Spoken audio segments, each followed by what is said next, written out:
are the New York Knicks. I'm back in the New York groove. Well, it's the Knicks. New York. We are the New York Knicks. New York. But this new season we're about to enter, the Knicks is taking no shorts, just like winter. New York, New York. New York be about the Knicks, huh? But the best thing about New York City is K-N-I-C-K-S. Everybody say go New York, go New York, go! Go New York, go New York, go! Everybody, welcome to the New York Knicks podcast, episode 684. I am Jay. Mark, we're doing a happy episode. Yes. Hopefully we have more happy episodes to come, but the Knicks are, Knicks are down 3-2. They won last night. They seem to have figured something out last night. Is it too much to say the Knicks have figured out something last night? So we haven't recorded in two games. They lost game 4, which was super disappointing. But they won last night. They held the Pacers to only 94 points. They seem to have had a great game all around. What's your thought, Jay? Have we figured something out? I'm wondering if that's the case. If the Knicks actually figured something out. It's very play guys who play defense. Is that the figure out thing? That helped. The extended lineup helped.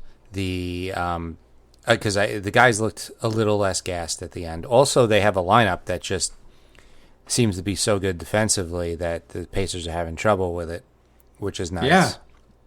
Yeah. Jay said to me before the show, I was like, what's the key, like before the game? I'm like, what's the key to like winning? And he's like, you got to cut the, I don't really know if he used the expression, you got to cut the snake off at its head, but he's like, you got to stop Halliburton. And then everything else falls apart. Knicks stopped Halliburton last night. They absolutely stopped Halliburton. He was 2 for 7, only 7 shots, which is ridiculous. 8 points. In game 4, Halliburton was unconscious from like 40 foot. He was like Steph Curry out there. The Knicks could not stop him. What changed last night? Well, they definitely started pressuring him a lot farther away from the net. So in the first couple, I think the first 3 games, they were pressuring him around 40 feet away from the basket. Last night was 53 feet away.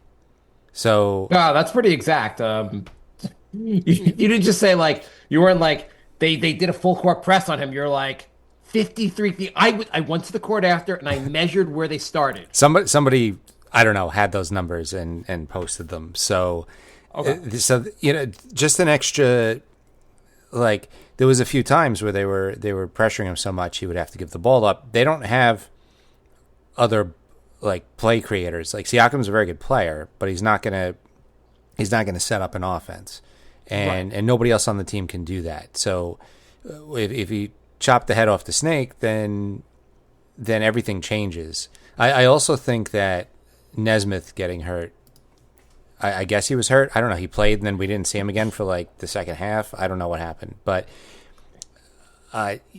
Brunson loves beating up on pretty much everybody else on the team. He has a lot of trouble with Nesmith, but when it's anybody else, he's just like, yeah, I'm just going to destroy you.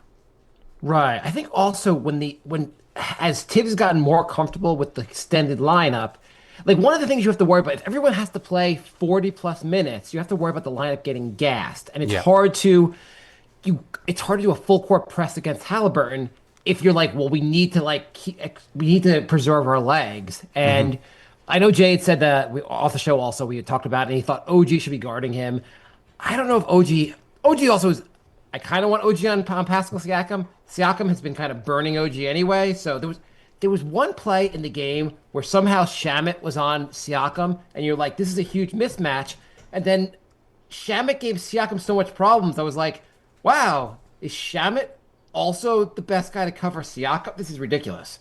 But either way, like, you don't have to worry about Mikal Bridges' legs being like him being OG, I don't know if he's fast enough. They've been having Bridges. They have Hart on Halliburton.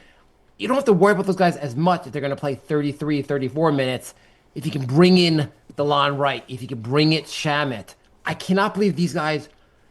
I don't know if they're the unlocks, but like, I can't believe how important these guys are in this series. 2 guys like Shamet, you were like, I think the Knicks initially cut him out of training camp because he was injured. He joined the team maybe in December.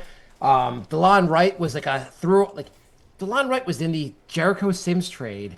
I remember thinking when the Jericho Sims was the trade happened, that it was just like a piece to make the money work, and DeLon Wright was going to be released. And I'm like, oh, interesting. The Knicks are going to keep DeLon Wright, and now he's a huge factor in the series. Well, we mentioned that he looked really good when Brunson was out, and we were both saying that he should probably be put into the rotation because his offense is not much, but he was 0 for 4, but his defense, he's always looking for passing lanes. He's always getting a hand up there. He deflected a bunch of passes last night that didn't even show up in the box score. It's just you need also part of their offense has been very. I'd love for their offense to be like 30 assists and like the ball moving everywhere and everything else happening and like it's just like you'd love to have like a really beautiful offense. The Knicks don't seem to have that. The Knicks have who wants to play ISO right now, and if you're gonna do that. If you're going to have a lineup when it's Cat going ISO and they can't stop Cat, then put some defenders around him, and that makes it really work. Yeah. I mean, like the lineup with McBride, DeLon Wright, Shamet, and, like OG or whoever else, and Cat, that lineup has been killer because you're like, give the ball to Cat, Pacers can't seem to do crap about him, and then just play defense on the other end of the court. It worked great in Game 3, Game 4. It was like Game 4. I was shouting at the screen. I'm like, "How are you not putting this lineup back in the second half?" And thankfully, he went to that lineup early Thankfully, he went to that lineup and was comfortable using that lineup throughout, like at least I guess twice in Game 5. Mm-hmm. Yeah, made a huge difference. They have no answer for Cat. It is kind of funny though that he drove at least 20, 25 times, and he took a total of 5 free throws. I mean... Well, so obviously it's the playoffs, and they allow more... They definitely allow more contact. Unless you're Matherin, for some reason. Matherin gets, like, the SGA whistle. Well, one of the things I noticed is that a lot of previously before this game, I just noticed this with Shamet and more DeLon Wright. But like when the Knicks move the ball up the court, they're methodical and they press Brunson through from end to end, and they get away with a lot of contact. And then the Pacers sprint, and so the Knicks don't even have a chance to even put the contact on. It noticed that Shamet and DeLon Wright seemed to be able to keep up with the Pacers better, and they were physical, and they got away with the physical defense because they were able to keep up. Yeah. I also noticed last night it wasn't always Jalen Brunson bringing the ball up the court. They kind of mixed it up a little bit and like had Hart bring it up and others, just so Jalen Brunson isn't getting crushed on when he's trying to get in past half court and gassed. Yeah, Brunson, man, he just came out on fire. What do you have? 13 points in the first 6 minutes or something. It was crazy. Doing his best first quarter Randall impression. Yeah. Brunson was awesome last night. So do you know there's only been 4 players ever to have 10 or more 30-point games in a playoff run? No, you're thinking of 4 more players that have. Say that again, Jay. There's only been 4 players that have had 10 or more 30-point games in a single playoff run. Oh, really? Okay. Yeah. Jordan, LeBron. Who is it? Jordan, Kobe, and Iverson. Oh. Did you also hear the only 200 tandems have ever had, 20 points apiece through the first, I guess, 5 games of the conference finals? Yeah, with the last one being Kobe and Shaq. Mm-hmm. And I think... Weston Baylor, I believe. Yeah. Some good company. Pretty good company. That's some pretty good lists to be on. I know. I want one more list of. We need to make it further. We got to win the whole thing. By the way, Jay, how do you like my golden guarantee now? It's looking good still, right? Looking good. Also, shout out to the person who went on Etsy and bought a spell, and the spell was to have the Knicks win last night. So now everyone's pressuring him to buy another spell for tomorrow. You got to keep buying. You can't be like, well, I ran out of money. I didn't want to buy the spell for game 6. Right. You got to be if you're in for it. You got to like just take a collection at work. Be like, guys, we're all putting in for the spell. Yeah, that was just a hell of a win. I mean, yeah, Towns was awesome. The guys that actually were not awesome. I mean, Mikal Bridges ended up shooting 6 for 12, but like Bridges and OG were not awesome. Bridges started off cold. He hit like 4 out of his last 6 or something, but he started off bad. OG has been ice cold pretty much the whole series. His defense is really good, so people aren't talking how bad he's been on offense. He missed his first 6 threes last night. He's been just way off the whole series. And he was so good against the Celtics. Mm-hmm. I mean, it would be really nice if OG from the Celtics series could show up in game 6, because like at some point the guys that were really holding them back were OG and Mikal Bridges. And Bridges, yeah, you're right, hit his shots later. Do we have to discount Mikal Bridges? I mean, I know he has this streak going where he doesn't miss a game. Do you discount the fact that he's allergic to contact? Because most guys can't keep the streak going because they're not allergic to contact. Right. Yeah, he does like a fadeaway. Somebody screenshotted a clip of him doing a fadeaway with like nobody near him. He just likes that fadeaway. He just loves that shot. Like I felt like early in the season he was unconscious with those fadeaways. He was shooting like 60% with those fadeaways. So you're like, wow, what an amazing shot he's got there. Just cook from 10 feet from the basket. That's great. But he has not looked very good with those shots in the playoffs. He's had some points, like he's had like a fourth quarter here against the Celtics. He's had some good moments, but like, dude, make some of those shots or just draw some goddamn contact. But honestly, if he is doing a good job on Halliburton, we can handle the mediocre shooting. Like right. I mean, yeah, he did it. The first half he was not that great. He didn't look that great on defense the first half. The second half he came in and he was much better. Yeah, I mean, Halliburton ended with a triple single after getting a triple double in game 4. So big improvement. Yeah. By the way, one of my favorite jokes I saw last night was just someone making a joke about how Huck Porty now has more points in the conference finals than Embiid. That is awesome. But yeah, like the everything about last night's game. I mean, game 4 sucked, and the Knicks made a run at the end, and like like every game has been goddamn close. The Knicks should be obviously they should be up 3-2 because of game 1, but there's no way you're a big Knick fan and you have to believe at this point. This team has been in every game. We could win this series. I feel like last night was the Knicks realizing their potential.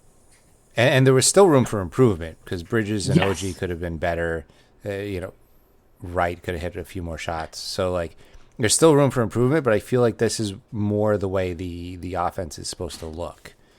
I did like that the broadcast pointed out, like, the Knicks were up like 17 or 18 points, but Josh Hart, like, got a pass 10 feet from the basket, 7 feet from the basket, and just whips it. I forget who he passed it to out for the 3-point shot, and it wasn't like, it didn't work out, and the broadcaster was like, Hart was like 7 feet from the basket. Why not just try to score? Yeah, he did that a couple times. Only three turnovers. He had 5 last game, so it's better. But yeah, he's been making some bad decisions. He's so elite as far as rebounding, though. You gotta. He had a bad game in game 4, and I saw people saying we should trade him. It's like, do you realize what the guy does on the boards as a guard? Like, that's so important. No, he's really good. You just like game 4, he was really bad. Mm-hmm. You can be a good player, a player we should keep on the team, and have a really bad game. Josh Hart had 5 turnovers. He had 3 turnovers last night also. Mm-hmm. He's been loose with the ball, making dumb passes that have really killed the Knicks, and his defense hasn't been great. He was better last night. It's fair to criticize him. His rebounding is outstanding. He's also a guy that, like, you just, like, he's better at 30 minutes than 40 minutes of a game. Yeah. Yeah. He had 34 minutes. That's fair. It's better. Someone pointed out I saw online that through games 3 and 4, since Mitch and Hart swapped places, they're like Mitch has been playing less minutes, slightly less minutes since he became a starter, and Hart was playing more minutes since he went to the bench. Yeah. Yeah. Which is yeah. I was ready. I have to say I was ready to completely abandon the two big lineup. Like I thought the two big lineup looked bad in game 3, looked bad in game 4. And I was like, why does when they came out with that, I was like, what the hell is Tibbs doing? Why does he keep why does it take like a constitutional amendment to change the goddamn starting lineup? And then the two big lineup looked pretty good last night. It did. It did. So 22 assists. Though that's up from earlier. 13 and 17 the two previous games. It's a lot better, yeah. Yeah. They're still an ISO heavy offense to the point also where I feel like if they're going to go heavy Brunson ISO, then play more Mitch with him. And then, like, I don't know, you want to keep Towns fresh. A little more Mitch with Brunson, a little more non-Brunson with Towns. If you're going to go ISO heavy with both those guys. Well, there is a lot of Brunson without Towns because Towns decides to just make dumb fouls every single game. I like in the broadcast there the discussion about there was 0.6 seconds to go in the quarter or the half, and they're like, is it a bad move to bring Towns back in? Is it possible that Towns will have a dumb foul with in a 0.6 seconds? Stan Van Gundy was like, he's crazy enough to foul somebody with that much time left. You're like, and also the best part. Sorry, hold. Okay, yeah, the best part.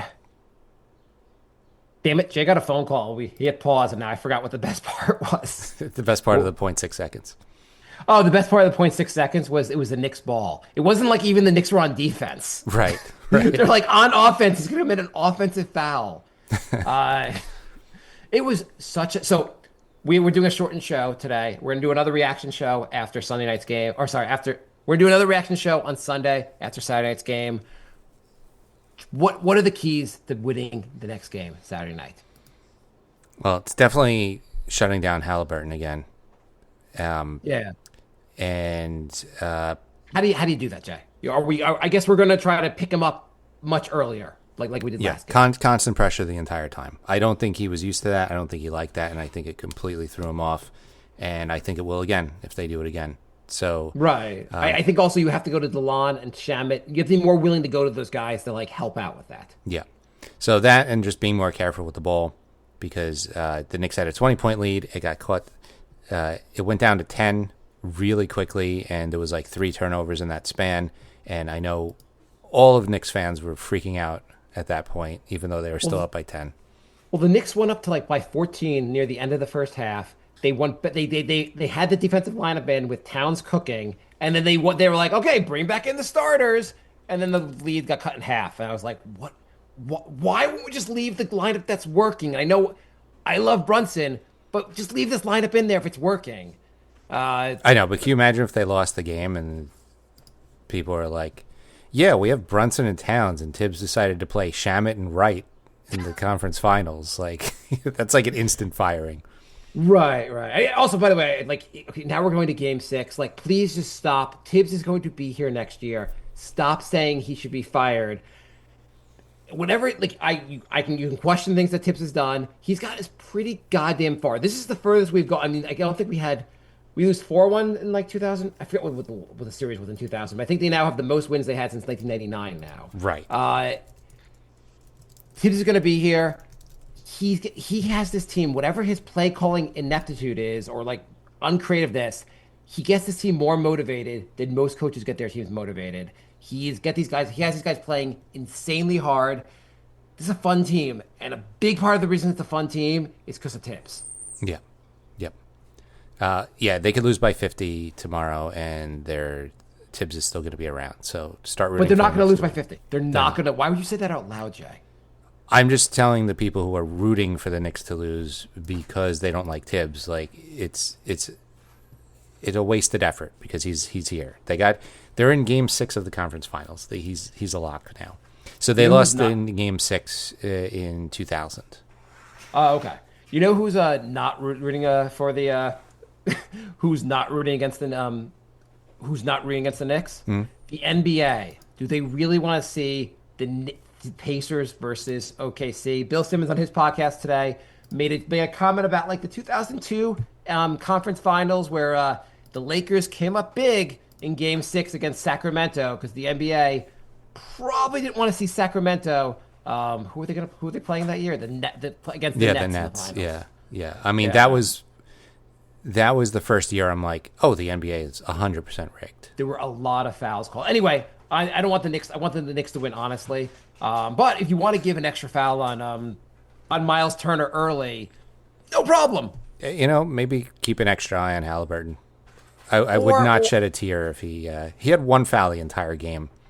Or don't give Towns a mystery foul to start in the first quarter because you're like, oh, it's been a long time. He doesn't have a foul yet. The first foul on Towns, my son and I were like, he didn't touch him. Yeah. Why are they calling a foul here? Yeah, it's like, you know what? Towns fouls enough on his own. You don't need to add to it. He will get a stupid foul. Just wait another 60 seconds. It was kind of a late whistle where the ref was also like, well, I mean, I do want to win this bet. Yeah. Yeah, it was an awesome game. We have to wrap up. We're doing a shorter show today for various reasons. But Jay, what's your prediction for Game 6? I think if they can replicate what they did today, they can push it to 7. I mean, I don't see any reason why they can't use that same strategy and get the same results. Yeah, I mean, obviously the Pacers, Carlisle's an excellent coach. He'll learn a lot from this loss.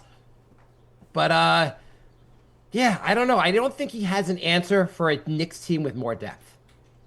Right. Precious was even out there yesterday and had played well. Yeah. Every move that Tibbs made, more or less, he nailed every move, and there was still room for improvement. And they held the Pacers to only 94 points, which was super encouraging. Yeah, it really was. So, McConnell didn't look great. Like, they shut down Halliburton, will win the game. So, hopefully Sunday we'll be talking about Game 7. Yes.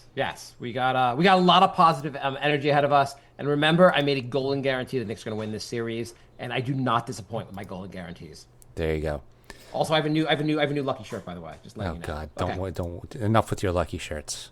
Don't. Okay. You're like 0-3 in lucky shirts. Don't wear it. My lucky shirt won last night. I'm bringing it back for the next game. Okay. All right. nyknickspodcast@gmail.com. We're NYKnicks Podcast on all social media, and we will see you in a couple days. Goodbye. Bye,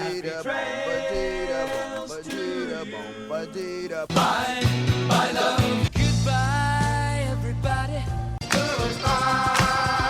It's all over. Goodbye. It's time to go. This is the end. Say goodbye. You better go away. I'm gonna leave.